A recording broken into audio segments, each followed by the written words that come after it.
사무엘상 30장 1절부터 10절 말씀 마음을 집중하시고 함께 읽어보십니다.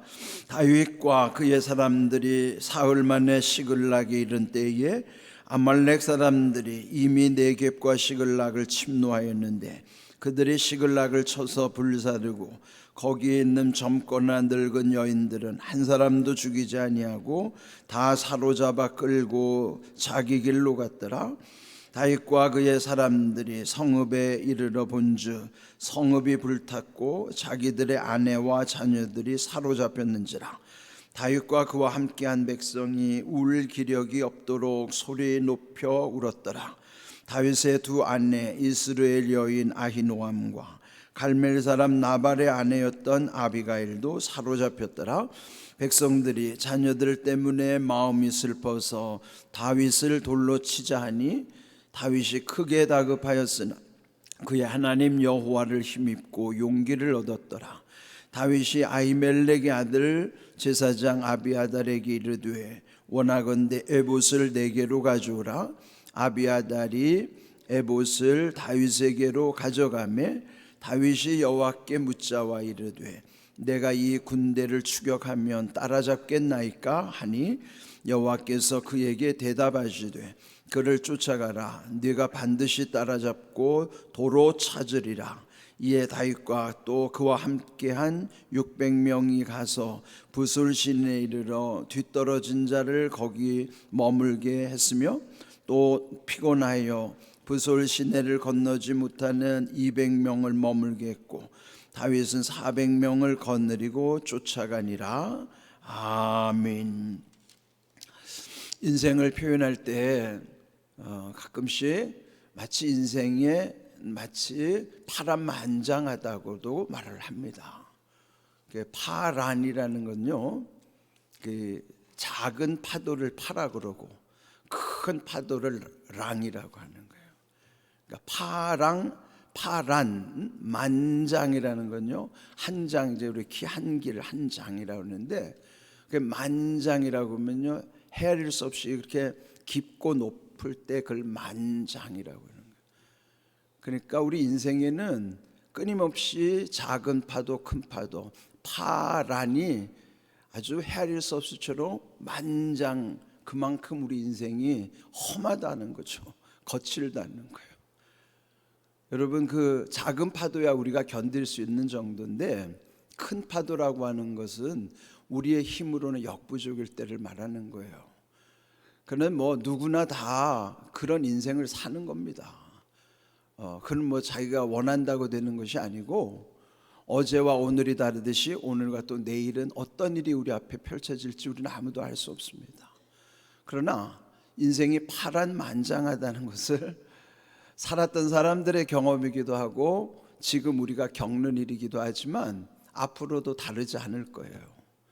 이렇게 우리가 이 파란만장한 인생이 왜 우리에게 이걸 깨닫는 게 중요한 것인가? 그 속에 우리는 연약하지만 그러나 주님이 우리와 함께 하시는 때에 그런 모든 것들을 이길 수 있다는 지혜를 성경은 말씀해 주시는 겁니다. 지금 우리가 이 다윗의 지금 그 동선을 쭉 따라가고 있어요. 그런데 오늘 읽은 말씀은 어제 말씀과도 또 달라졌어요. 환경이 바뀐 것이죠. 그 위기의 순간을 벗어났는데, 그러니까 블레셋과의 그 싸움, 지금 이 블레셋에 자기가 망명해 있는 상태잖아요.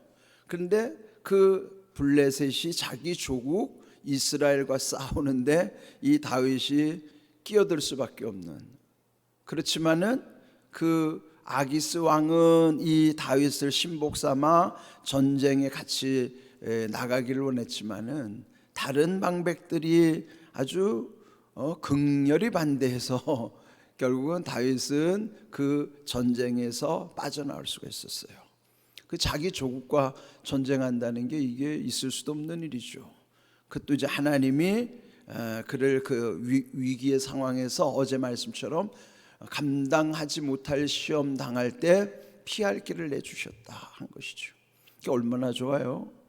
그리고 사흘 길을 이제 와서 자기들이 머무르고 있는 블레셋 땅 시글락에 왔어요. 그 1절을 보시면 다윗과 그의 사람들이 사흘 만에 시글락에 이른 때에 아말렉 사람들이 이미 네겝과 시글락을 침노하였는데 그들이 시글락을 쳐서 불사르고 거기에 있는 젊거나 늙은 여인들은 한 사람도 죽이지 아니하고 다 사로잡아 끌고 자기 길로 갔더라. 그리고 자기들이 머물고 있는 시글락에 와봤더니 완전히 초토화되어 있는 거예요. 이 아말렉이 자기들이 없는 사이에, 그래서 자기와 함께하는 600명 용사들이 일단은 블레셋의 요청에 의해서 전장에 나가 있는 동안 자기들의 거처에는요 아말렉이 급습을 한 거예요. 그 왜 그랬을까요? 이전에 다윗이 가서 아말렉을 노략해서 전리품들을 이 블레셋 왕 아기스에게 바친 적이 있잖아요. 근데 그 일로 이 아기스 왕은 다윗을 더 신임하게 됐죠. 자기는 가서 아말렉을 쳐서 뺏어온 거를 그 블레셋 왕 아기스에게는 말하기를 깜짝같이 속이면서 자기 조국 이스라엘을 쳐가지고 이렇게 갖고 왔습니다.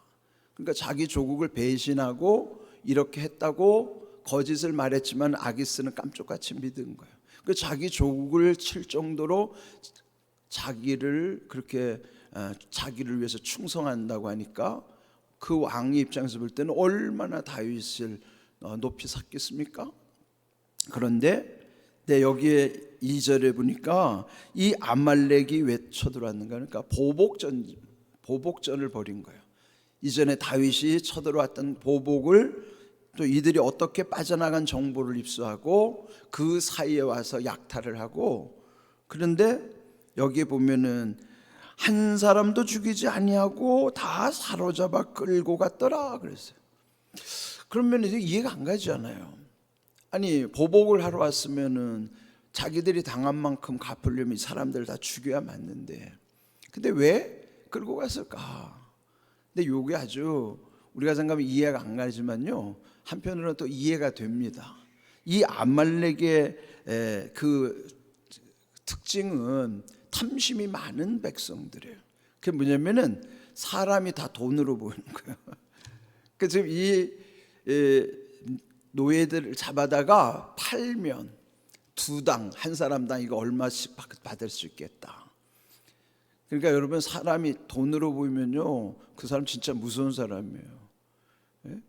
그러니까 죽일 수가 없죠. 돈인데 다. 자기들이 잡아가면 이게 다 돈 될 건데 이거 죽이면 안 되잖아요. 여러분도 가축도 팔 때 살아있는 채로 팔면은 비싼데 이거 죽으면 값이 떨어지는데 사람이 다 돈으로 보인다면 죽으면 안 되잖아요. 죽지 않고 갖다 팔아야지 이게 값을 받죠.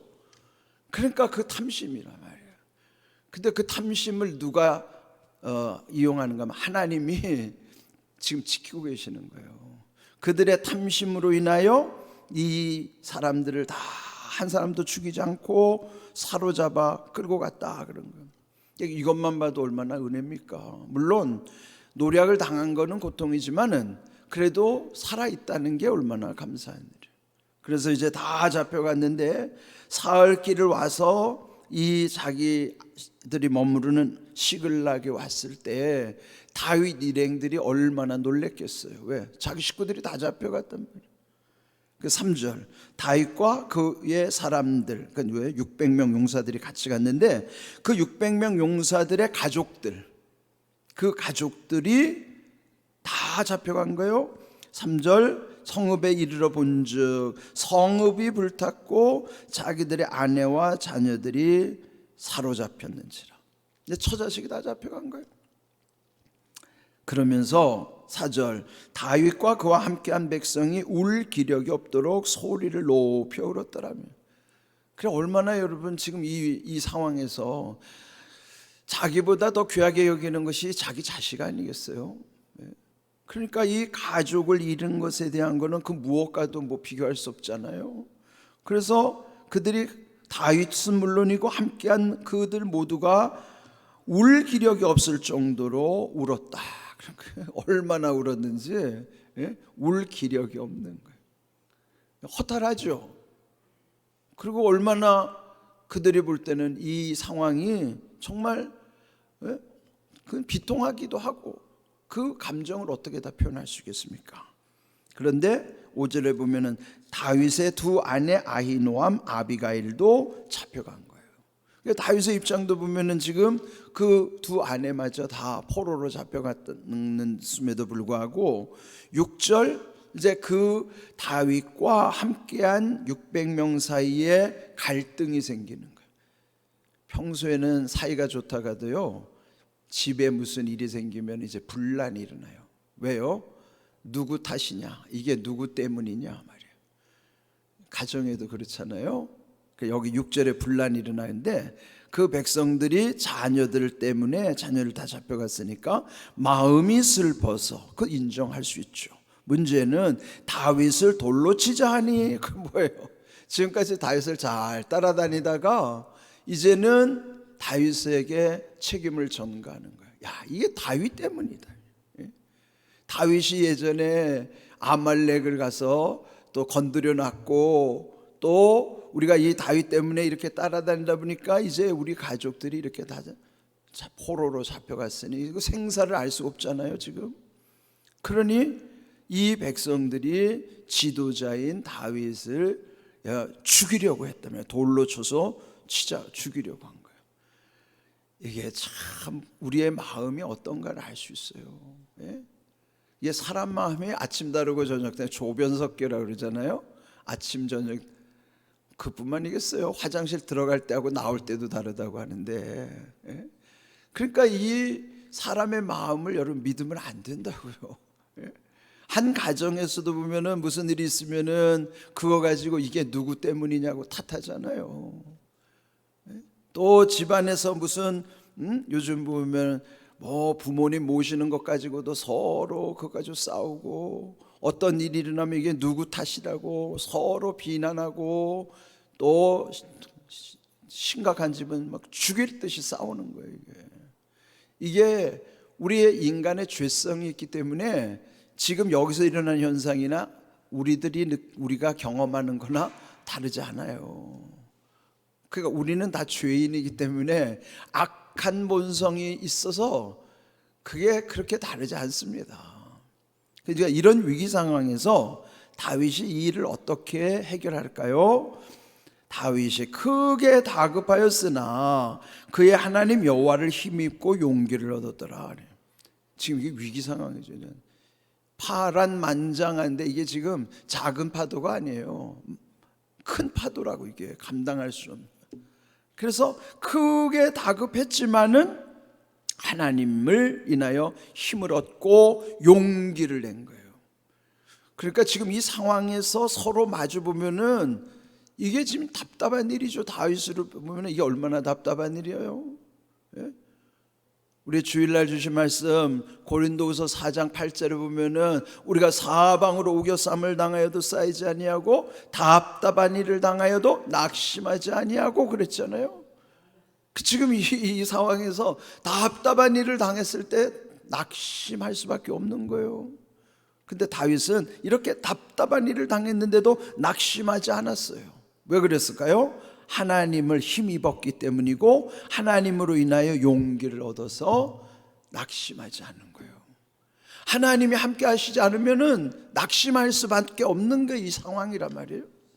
지금 우리의 형편도 마찬가지예요. 우리가 답답한 일을 당하면 대체로 낙심할 수밖에 없지만은 이렇게 다윗이 하나님을 힘입었을 때 용기를 얻었다는 것이 이 비결이에요. 성경에서 이 비결을 배워야 되는 거예요. 근데 여기 크게 다급하였을 때, 그런데 사울도요 아주 심히 다급했을 때가 있었어요. 이 앞에 28장 15절에 나와요. 그 28장 15절은 사울이 심히 다급하여, 그러면 블레셋이 갑자기 쳐들어왔죠. 또 자기가 하나님께 응답을 구해도 감감무소식이에요. 꿈으로도 응답하지 아니하고 우림으로도 응답하지 아니하고 선지자를 통해서도 응답하지 아니하셨다 그랬죠. 그래서 결국은 찾아간 게 용한 무당을 찾아간 거예요. 그러니까 지금 사울이 심히 다급할 때와 다윗이 크게 다급할 때, 이 위기 상황 속에서 그들에게 이 해결한 방법이, 그들이 해결한 방법은 완전히 다르죠. 사울은 용암 무당 찾아가서 귀신에게 농락당한 것, 다윗은 이 위기 상황 속에서도 더욱 하나님께 집중하여 힘을 얻고 용기를 냈다고 하는 거예요. 다윗이 대단한 존재가 아니에요. 사울이나 다윗이나 우리나 구체적으로 나 자신이나 똑같은 인생이에요. 어떤 인생이죠? 악한 본성과 약할 수밖에 없는 존재. 그들이나 나나 다 악한 자요, 약한 자란 말이에요. 뭐가 달라요? 하나님과의 관계가 다를 뿐이에요. 그러니까 우리의 상황 속에서도 다른 데 자꾸 기웃거리지 마세요. 하나님께 집중하시기 바랍니다. 하나님께 집중하셔야 돼요. 그나 나나 다르지 않다니까요. 대단한 인생 없어요. 문제는 하나님과의 관계가 결정할 뿐이란 말이에요. 그래서 결국 이렇게 힘을 얻어서 그가 찾아간 건 뭐냐면은 제사장 아비아들에게 요청하여 에봇을 가지고 오라 그래요. 그러니까 에봇이라는 거는 대제사장이 입는 그 마지막 겉옷 위에다가 걸치는 조끼라고 그랬죠. 그 조끼 에봇 앞에는 이렇게 주머니 하나가 달려서 그 속에는 우림과 둠밈이라고 하는 돌이 들어서 그걸로 제비뽑기 하는 거예요. 하나님의 뜻을 받는 거죠. 그리고 에봇을 가지고 와서 하나님께 묻기를 8절 여호와께 묻자와 이르되 이 군대를 추격하면 따라잡겠나이까? 그랬더니 하나님께서 말씀하기를 그를 쫓아가라. 반드시 따라잡고 도로 찾으리라. 오늘 제목이 도로 찾으리라. 이거 뭐 회복의 은혜죠. 하나님이 응답을 주신 거예요. 다윗은 이렇게 파란만장한 인생 속에서도 자기가 감당할 수 없을 때 하나님을 의지할 때마다 하나님은 응답하시는 거예요. 지금도 하나님은 우리의 기도에 또 말씀 속에서 응답하신 하나님입니다. 여러분, 답이 뭐 많은 것 같지만요, 무슨 답이 정답이 있는 것도 아니고요, 답이 없으니까 답답한 인생이지만, 그러나 최고의 답이 뭐라 그랬어요? 응답이에요. 응답은 하나님이 주시는 답이 응답입니다. 그러니까 여러분, 답을 엉뚱한 데 가서 구하지 마시고 하나님의 응답을 구하시기 바랍니다. 그게 성경이 우리에게 주시는 지혜란 말이에요. 다른 데 가서 헤매지 말고 말씀 속에서 또 기도를 통해서 하나님의 응답을 구하시기를 바랍니다. 그래서 결국은 따라잡고 가서 그들을 구해 오는 거예요. 근데 가는 도중에 그들이 부솔 시내가를 건너는데 거기에 뒤떨어진 자, 피곤하여 건너지 못하는 자가 200명 있어요. 그들을 같이 막 강제로 가자고 한 게 아니고, 지금 다급하면 한 사람이라도 더 군사가 더 가야 되는데 다윗은요, 지친 사람을 쉬게 한 거예요. 600명 중에 200명이 그렇잖아요. 생각해서 사흘길을 왔는데, 전쟁터에 갔다가 사흘길을 왔는데 얼마나 지치겠어요. 지금도 사흘길을 또 따라 추격하고 있는 중인데 부솔 시내가 앞에서 이렇게 지쳐있는 사람들을 배려하여 200명은 머물게 하고 나머지 400명을 거느리고 쫓아갔다는 거예요. 여기서 뭘 볼 수 있어요? 다윗이 사람을 어떻게 대하는가를 볼 수 있는 거예요. 사람을 함부로 대하지 않잖아요. 앞에 아말렉은 그들이 안 죽인 까닭은 탐심 때문이지요. 사람을 위해서 안 죽인 게 아니에요. 그런데 다윗은 지친 사람을 억지로 데려가는 게 아니라 그들을 쉬게 하는 거예요. 여러분, 진짜 은혜 받은 사람은요, 하나님께만 잘하는 게 아니라 사람을 배려하는 마음이 있어요. 사람을 잘 헤아려 줄 줄 아는 것. 사람을 무시하고 은혜 받았다는 사람은 다 가짜예요. 은혜 받았는데 사람을 무시한다? 그건 가짜 은혜라고요. 뭐 열심히 신앙생활하는데 사람 비난하고 욕하고 함부로 대하고, 그거 다 가짜 은혜란 말이에요. 그거 진짜 은혜 받으면 다윗처럼 해야 돼요. 하나님의 은혜 받는 사람은 자기보다 약한 사람들을 어루만져주고 이렇게 다독거릴 줄 아는 거예요. 자, 그래서 우리 한번 보고 갈까요? 잠언 24장 16절 읽어봅니다. 대저 의인은 7번 넘어질지라도 다시 일어나려니와 악인은 재앙으로 말미암아 엎드러지느니라. 하나님은요, 의인이 넘어질 때 7번이라도 다시 일으켜 주시지만은 악인은 재앙으로 말미암아 엎어지면 일어날 수 없어요. 여러분은 하나님이 다시 일으켜 주시는 의인인들이 되시기 바랍니다. 그러면 오늘 주신 말씀 속에 답이 있어요. 귀한 말씀 잘 새기시고 다시 도로 찾으리라. 회복의 은혜가 우리 가운데 있기를 주님의 이름으로 축복합니다. 아멘.